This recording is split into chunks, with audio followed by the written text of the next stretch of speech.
تفصیلات دیتے قصبہ گجرات میں ریٹیل اسٹور پر گھی اور آٹا نایاب ہو گیا۔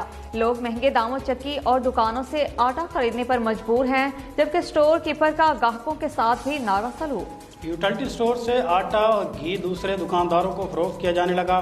شہریوں کا شکوہ، کرپشن کرنے والوں کے خلاف کارروائی کا مطالبہ۔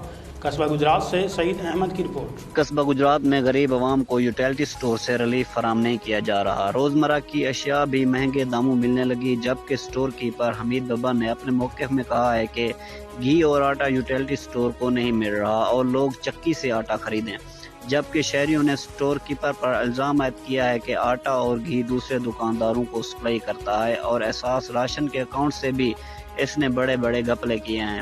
یوٹیلٹی اسٹور کیپر چند ہی عرصے میں لاکھوں کی کرپشن کر چکا ہے اور احساسے بھی بنا لیے ہیں۔